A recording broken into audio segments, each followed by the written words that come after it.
Olá, amados, paz bem, eu sou Melquisedeque e estou aqui para os comentários da lição desta semana, lição de número 6 da classe de jovens da editora CPAD. O tema, Estevão, o primeiro mártir. Nós estamos estudando nesse trimestre, o último trimestre de 2019, o livro de Atos dos Apóstolos e o personagem central do nosso estudo de hoje é o diácono Estevão.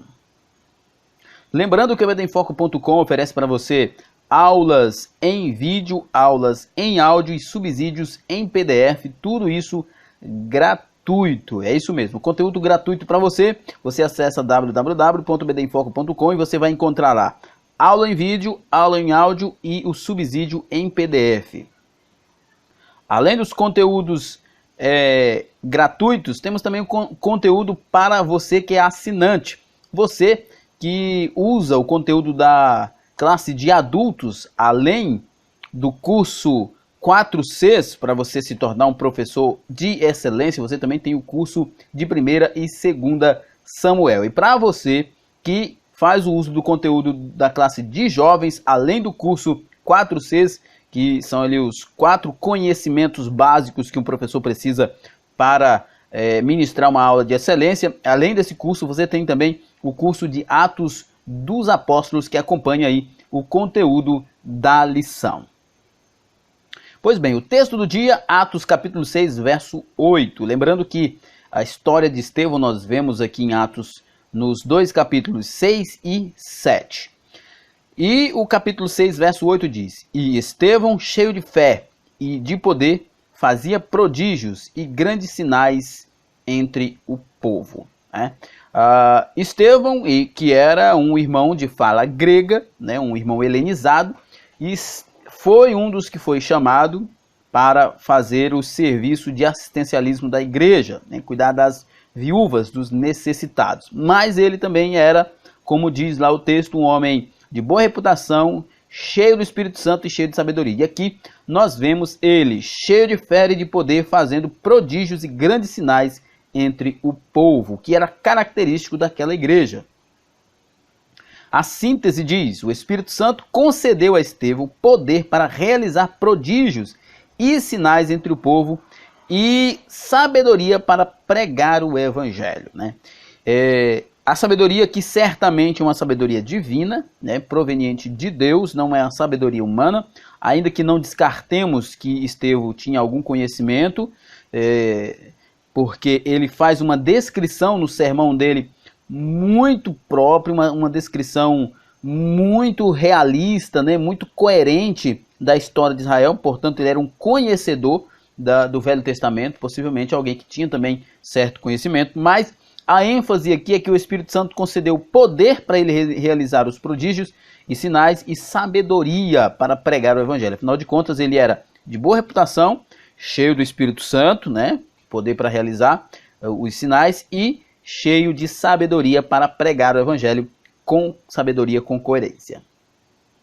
O texto se encontra nos capítulos 6 e 7, do capítulo 6 do verso 8 até o verso 15 e do capítulo 7 do verso 54 ao 58. Eu não vou me deter no texto, como de costume, em virtude do tempo que nós precisamos ganhar. Mas você faz uso do texto aí na sua Bíblia.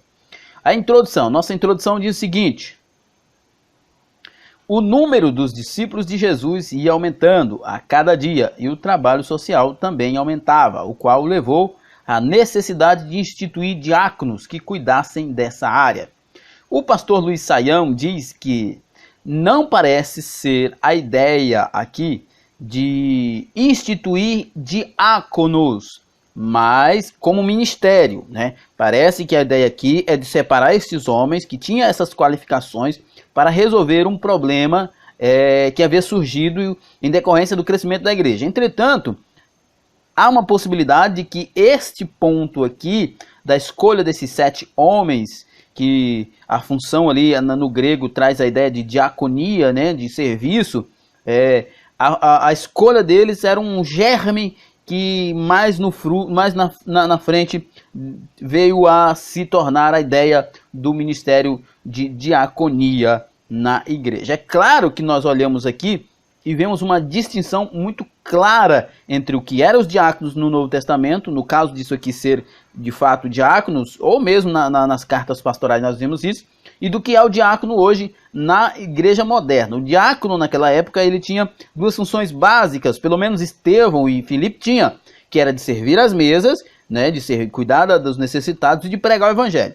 Hoje, na igreja moderna, nós vemos que os diáconos eles são auxiliares de celebração, né, auxiliares culticos. Eles estão ali para auxiliar durante o culto. Essa é basicamente a função que o diácono exerce hoje, o que não parece nem um pouco com o que nós vemos no Novo Testamento. Um dos eleitos para a função de diácono foi Estevão, discípulo cheio de fé e do Espírito Santo, né? Lá no texto nós vemos que as qualificações desses homens é que eles eram de boa reputação, eram cheios do Espírito Santo e cheios de sabedoria. Por meio dele, sinais e prodígios eram feitos, o que suscitava a inveja e a ira de alguns judeus que acabaram apedrejando o Estevão. Então, basicamente, nós vemos que o motivo pelo qual ele foi apedrejado foi inveja das sinagogas ali em Jerusalém. Esse foi o primeiro mártir da igreja cristã. Mas mesmo diante da morte, o Espírito Santo encheu o coração do servo de Deus de paz e amor. E a glória de Deus foi vista pelos seus algozes de forma sobrenatural. O verdadeiro crente tem esta honra de, mesmo durante os momentos de dificuldade, contemplar a glória de Deus. E através dele, até aquelas pessoas viram a glória de Deus.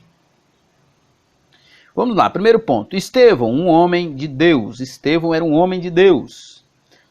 E ele fez prodígios e grandes sinais no poder do Espírito Santo.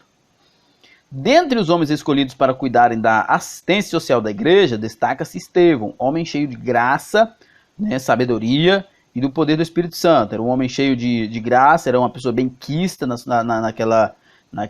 naquele grupo, né, no meio daquele povo. E lembrando que a instituição desses 7 homens, eles todos eram de fala grega. Estevão também era de fala grega. E eles eram cheios do Espírito Santo, de sabedoria e de boa reputação. Esse diácono supria as exigências estabelecidas pelos apóstolos, homens de boa reputação, né, cheio de graça, que era uma pessoa benquista, cheios do Espírito Santo, cheio de poder, cheio de sabedoria, capacidade de pregação do Evangelho.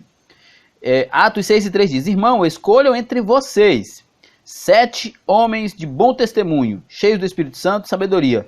Passaremos a eles essa tarefa. Ou seja, a discussão houve entre os irmãos de fala grega com os irmãos judeus, de fala judaica, de fala hebraica, né, sobre o cuidado com as viúvas. Então, os apóstolos diz para os irmãos de fala grega: olha, escolham entre vocês de fala grega 7 homens, só que eles precisam ter bom testemunho, ser cheio do Espírito Santo e de sabedoria. E nós passaremos a eles essa tarefa de servir às mesas, de cuidar da parte de assistência social da igreja, porque nós vamos nos dedicar à oração e à pregação da palavra de Deus. Não que o ministério desses diáconos, né, fossem algo, ou a função deles fossem algo de só menos importância, né, algo de segunda categoria, e a função dos apóstolos superior. Na verdade, o que nós entendemos aqui é que a ideia é de que os líderes da igreja devem se destacar como aqueles que oram mais e que leem mais a Bíblia e, portanto, melhor pregam a palavra de Deus. Por isso, os apóstolos não podiam, como os líderes da igreja em Jerusalém, não podiam gastar o seu tempo cuidando da parte social, apesar de ser uma função extremamente honrada e necessária na igreja, sabendo que havia pessoas que poderiam fazer isso, e a função básica deles era orar, era estudar a palavra de Deus e ministrar o evangelho de Cristo.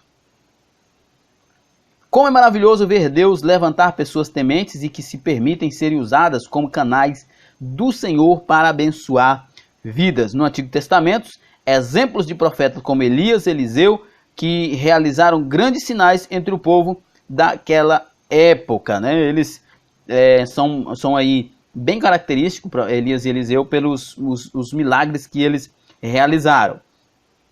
Esses profetas realizaram milagres como multiplicação de alimento, fogo que caiu do céu, abertura de rios, curas, ressurreição, como o caso de Eliseu e Elias também fez. No Novo Testamento vemos Deus usando os apóstolos com sinais e prodígios, curando os enfermos, né? De igual modo, Deus agindo em toda a história com seu poder imutável e poder infinito, fazendo aquilo que glorifica o seu nome através dos seus servos, sejam eles profetas ou agora apóstolos e diáconos. Jesus afirmou: e esses sinais seguirão os que creem. Em meu nome expulsarão demônios, falarão novas línguas, pegarão nas serpentes, e se beberem alguma coisa mortífera não lhes fará dano algum. E imporão as mãos sobre os enfermos e os curarão. Marcos 16, 17 e 18, né? Jesus está afirmando que sinais e prodígios acompanhariam não só os apóstolos do Velho Testamento, mas todos aqueles, os profetas, melhor dizendo, do Velho Testamento, mas todos aqueles que crescem no seu nome poderiam fazer estes prodígios. Sabedoria e autoridade. Estevão não era somente cheio de poder para realizar sinais, ele era cheio do Espírito Santo, né? Mas ele também era dotado de sabedoria divina, ele era de boa reputação, cheio do poder do Espírito Santo e cheio de sabedoria. Diz o texto que alguns judeus helenistas, né, o grupo a que Estevão pertencia, se levantaram para debater com ele entre eles. Entre eles havia os da sinagoga chamada dos chamados libertos, né? Libertos, que eles provavelmente eram pessoas que eram escravas de Roma e conseguiram de alguma forma a sua liberdade, e eles faziam essa separação lá, porque libertos e não libertos.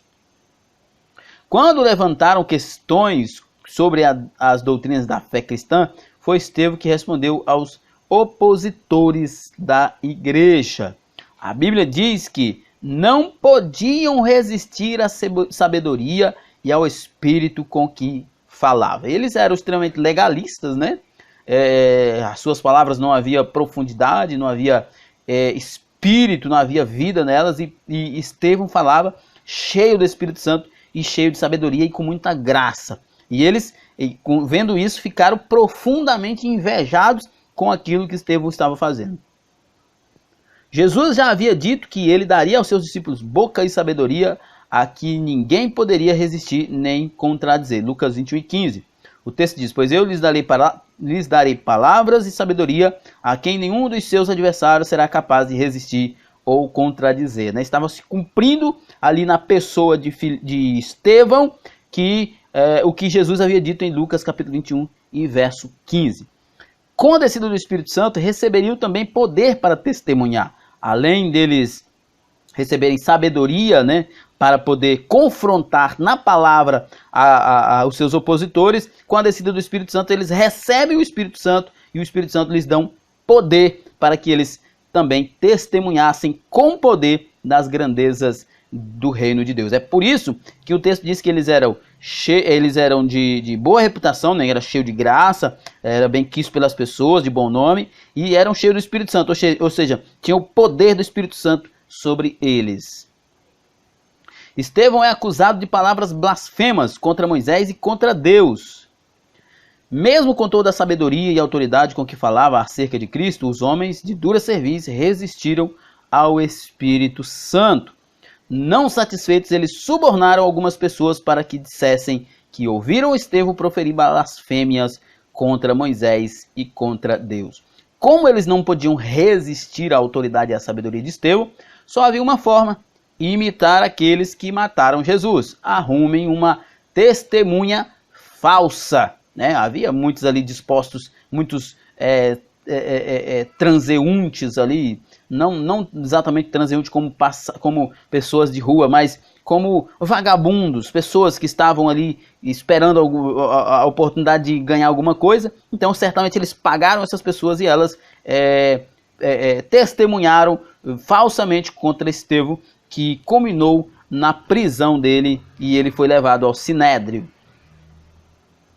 levaram-no ao sinédrio, juntamente com as falsas testemunhas. Podemos observar os mesmos ataques do maligno que foram levantados contra Jesus. Vemos isso lá em Marcos 14:56. E mais tarde contra Paulo também. Armaram. Eles não podiam resistir Cristo, não podiam resistir Estevão, não podiam resistir Pedro, por causa do Espírito Santo que os capacitava. E por isso só existia uma forma: mentir. Muitos outros cristãos fiéis ao Senhor ao longo da história também foram injustamente acusados de atos que não cometeram e de coisas que nunca disseram. É interessante que na história da igreja, William Barclay vai falar lá que os irmãos eram acusados de serem canibais, porque eles participavam da ceia, né, e comiam a carne, comiam o corpo de Cristo e bebiam o sangue, que eles eram incestuosos, porque eles se chamavam de irmão e casavam entre si, que eles eram ateus, porque eles, naquela época, a sociedade era uma sociedade politeísta, né, e eles tinham deuses físicos, né, representados ali de forma física com as suas estátuas. Aí os apóstolos, os irmãos, diziam que eles só tinham um Deus, o Deus era invisível, não existia uma imagem, e eles diziam, não, são ateus, eles não têm deuses. As coisas mais absurdas que os cristãos eram justamente acusados, das quais eles jamais cometeram e nunca disseram. Talvez você também tenha sido alvo de uma calúnia, então saiba que da mesma forma que Deus foi com esses cristãos, Ele estará com você em todos os momentos, até mesmo no momento como o momento de Estevão. Viu? Meu querido amigo e irmão que está acompanhando esta aula, Deus estará com os seus servos sempre. Eu costumo dizer que o céu sempre estará aberto nos momentos de dificuldades, mesmo que seja para receber-nos ao céu, para junto de Cristo, como foi o caso de Estevão, mas jamais o céu estará fechado para nós. Não pensemos que Deus, quando nós estivermos em uma situação difícil, Ele tem a obrigação de nos tirar dessa situação, ou da forma que nós queremos que Ele nos tire. Ele pode nos tirar, como tirou Estevão, com a morte. Segundo ponto, a manifestação da glória de Deus. Um sermão memorável. Estevão, então, prega um sermão fantástico. Depois de ser acusado injustamente, Estevão profere um dos sermões mais belos de toda a Bíblia. O sermão vai do verso 2 do capítulo 7 até o verso 53. Ele narra desde a chamada de Abraão até a sua saída de Ur, passando pelos patriarcas Isaac e Jacó, até chegarem ao Egito e serem salvos por intermédio de José. Parece que ele está fazendo uma descrição aqui da história de Israel para mostrar o cumprimento das promessas que Deus havia feito a Abraão. Estevão discorreu a respeito do plano de Deus para a humanidade em sua defesa. Ele destacou a universalidade do Evangelho, destacando que o Deus tratou com o povo lá no passado e continuava tratando com eles agora também. Uma pregação maravilhosa e cheia de sabedoria e unção. Por isso que eu digo que Estevão era talvez também um homem com certo conhecimento secular, né? Ele conseguiu argumentar de forma maravilhosa, é só você ler o texto é muito bonito. Ele conseguiu argumentar desde a chamada de Abraão até Jesus, lançando na cara daquelas pessoas o quanto eles eram perversos. Ele conseguiu fazer algo maravilhoso. É claro, ele estava ali cheio da sabedoria e da unção do Espírito Santo, mas ele também tinha um certo conhecimento. O objetivo de Estevão era confrontar os seus ouvintes quanto à prática da fé adotada por eles, uma fé legalista. O sermão bíblico e ungido pelo Senhor não visa somente fazer com que as pessoas se sintam bem, mas faz com que se sintam incomodados e queiram melhorar o relacionamento com Deus. Como diz o pastor Carlos Augusto Vailate, existem muitos sermões por aí de pregadores que mais parecem com a terra no seu início, é sem forma e vazia. O sermão verdadeiramente bíblico, ele tanto consola quanto exorta. Um sermão não pode simplesmente consolar nem simplesmente exortar. Ele consola e exorta. É só você ver as cartas de Jesus Cristo às igrejas ali na Ásia Menor. Elas sempre têm exortação, sempre tem consolo, sempre tem uma palavra de esperança. É tudo dentro de um contexto para a glória de Deus. Injustiçado mas cheio do Espírito Santo, que é o que importa, né? Ao ouvirem o sermão de Estevão, os homens de dura cerviz enfureceram-se e rangeram os dentes contra ele. Ficaram cheios de raiva, bestializados, animalescos, muito irados mesmo contra Estevão. Infelizmente, muitos ainda hoje também não aceitam a mensagem do Evangelho, pois ele vai de encontro ao estilo de vida pecaminoso que preferem adotar. O Evangelho, ele tem esse poder. O Evangelho, como ele é uma verdade absoluta, inflexível, ele causa realmente uma comoção, um constrangimento na pessoa. Se ela é uma pessoa temente a Deus, vai ainda levar ela mais à piedade. Mas se ela é de dura cerviz, ela vai odiar o Evangelho e odiar também quem está pregando o Evangelho. Mas Estevão continuava pregando e era cheio do Espírito Santo, né? Quando a gente está cheio do Espírito Santo, não tem opositores, não tem problemas, a gente prega. Eu oro para que a nossa geração seja alguém que pregue sem medo das consequências, que pregue sem interesse de ser reconhecido e sem medo do que vai acontecer, como Estevão pregou. Estevão estava cheio do Espírito Santo, meu amigo, e ele pregou. Ele simplesmente pregou, ele não pensou, vão me odiar e me matar. Não interessa. Quando Jesus falou aos seus discípulos, e há de ser que virá sobre vós o Espírito Santo e vocês serão testemunhas, serão mártires. Testemunha ali é martíria, de mártir mesmo. Ou seja, vocês pregarão e, se possível, deverão estar prontos para morrer pelo Evangelho, caso seja necessário, como foi o caso de Estevão. Como é bom ver jovens que, mesmo enfrentando provações e rejeição, até mesmo da própria família, devido à sua fé em Jesus Cristo, continuam cheios do Espírito Santo. Devemos buscar o poder do Espírito Santo. Pastor Paulo Júnior sempre fala que nós devemos sempre orar pedindo mais e mais do poder do Espírito Santo. Porque é no poder do Espírito Santo que nós lemos a Bíblia, é no poder do Espírito Santo que nós oramos, é no poder do Espírito Santo que nós pregamos, é no poder do Espírito Santo que nós evangelizamos, é no poder do Espírito Santo que nós desenvolvemos a nossa vida cristã. A visão dos céus abertos. Estevão teve o privilégio de, mesmo durante a sua morte, o momento da sua morte, de ver os céus abertos. Quando estamos cheios do Espírito Santo, podemos ser testemunhas de acontecimentos sobrenaturais. É o que aconteceu com Estevão quando ele terminou o seu sermão. Fixou seus olhos no céu e viu a glória de Deus e Jesus que estava à direita de Deus. Os céus estavam abertos para aquela igreja. Mesmo que fosse no contexto de Estevão, mas os céus sempre estavam abertos. Os cárceres se abriam, imperadores emudeciam diante dos apóstolos. E quando isso não acontecia, o céu se abria para receber os fiéis de Deus. E não só viu, como também afirmou a todos: eis que vejo os céus abertos e o Filho do Homem que está em pé à direita de Deus. No momento em que estava sendo acusado e apedrejado, os céus se abriram para ele. Os céus estão abertos para os fiéis de Deus. A palavra de Deus fala de Jesus assentado à direita de Deus. Mas nesse caso, Jesus está em pé, dando as boas-vindas ao primeiro mártir da história da igreja. Estevão não se preocupou com o que acontecia. Ele sabia que o seu sangue derramado seria como uma semente plantada e que mais cristãos nasceriam. Nosso Salvador recebe aqueles que lhe são fiéis até a morte. Há inúmeras promessas, né? Portanto, qualquer que me confessar diante dos homens, eu confessarei diante do meu Pai que está no céu. Jesus disse isso em Mateus, no capítulo 3, verso 32.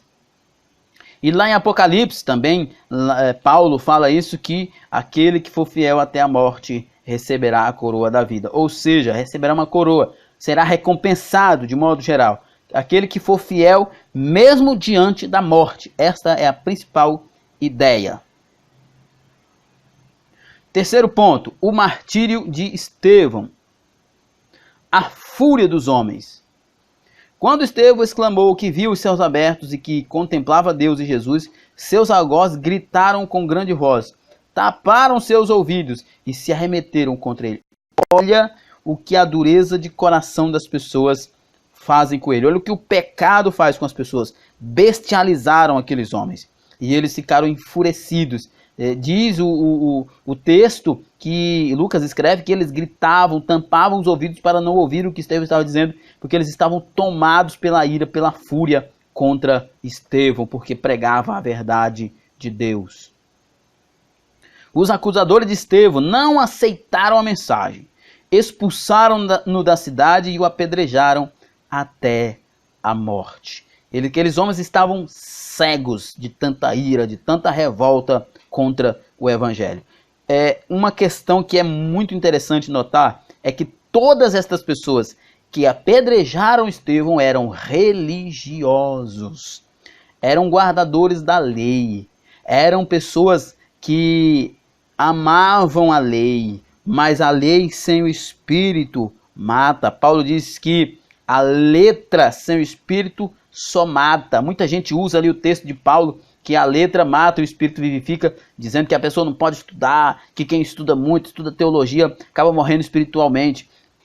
Paulo não está dizendo nada disso, ele estava dizendo da lei, os guardadores da lei, aquelas pessoas que guardam a lei de forma legalista, apenas como uma receitazinha de bolo, aquele passo a passo a seguir, eles tendem a morrer e a matar, porque eles não têm espírito, eles não têm vida.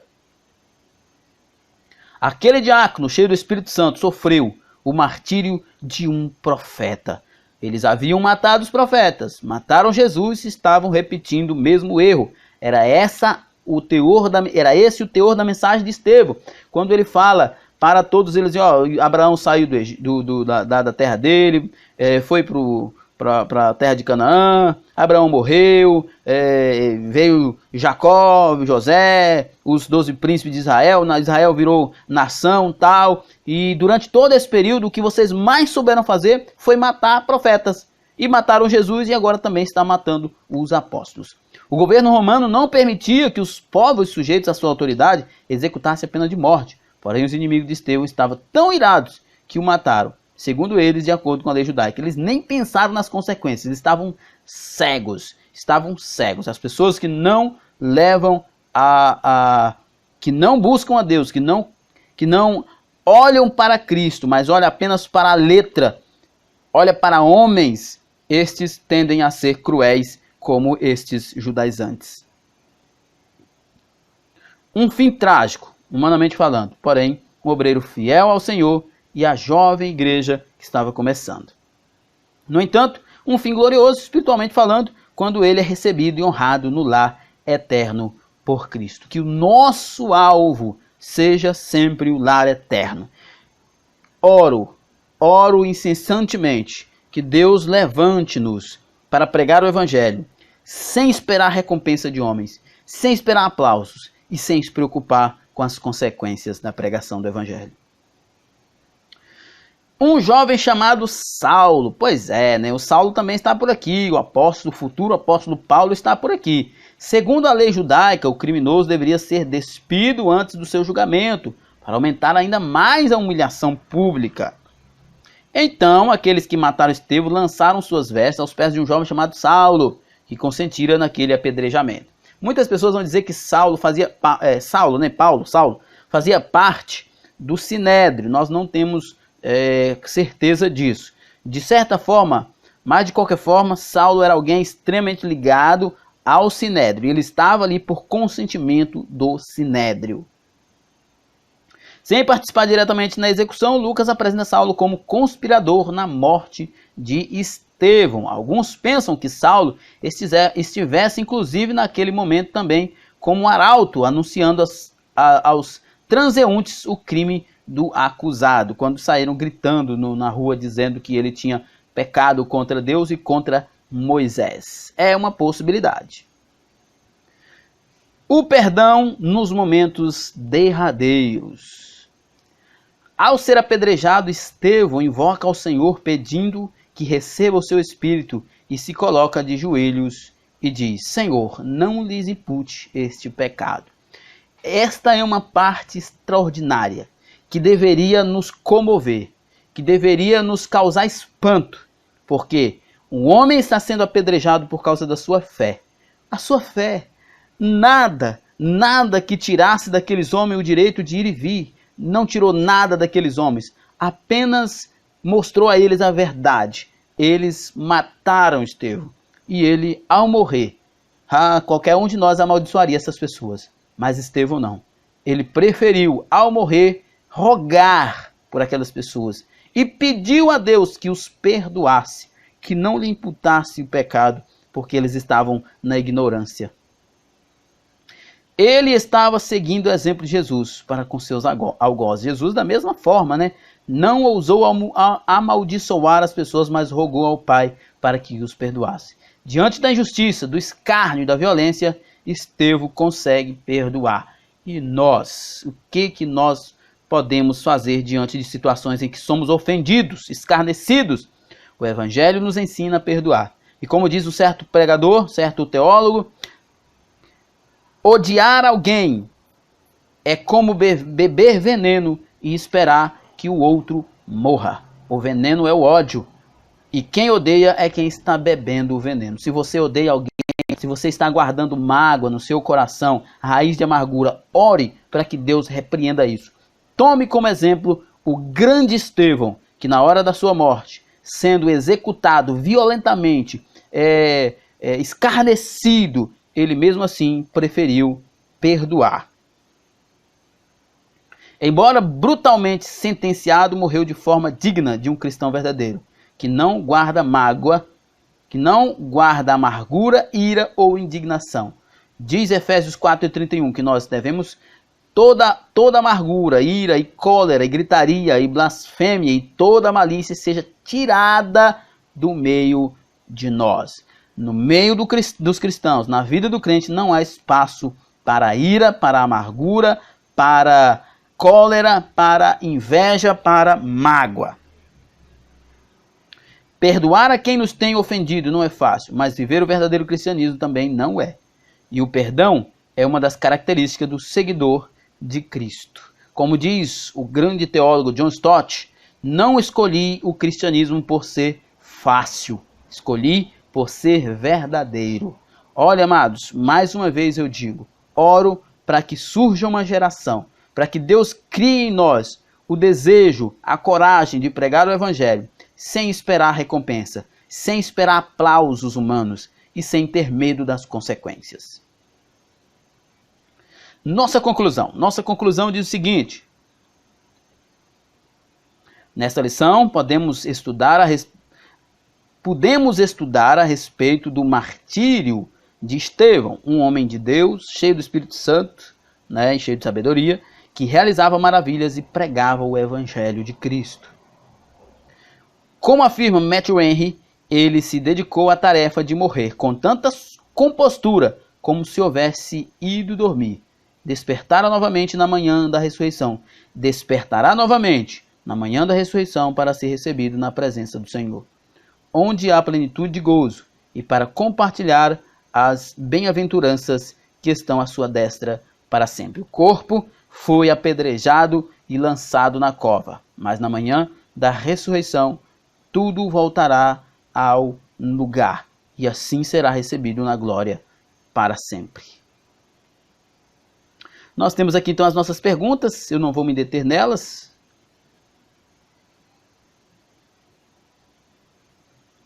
E o nosso recadinho só dizendo que você tem todo o direito de editar esse slide e fazer uso dele como você quiser na sua igreja. Só não adquira esse slide fora do site oficial do EBDemfoco.com.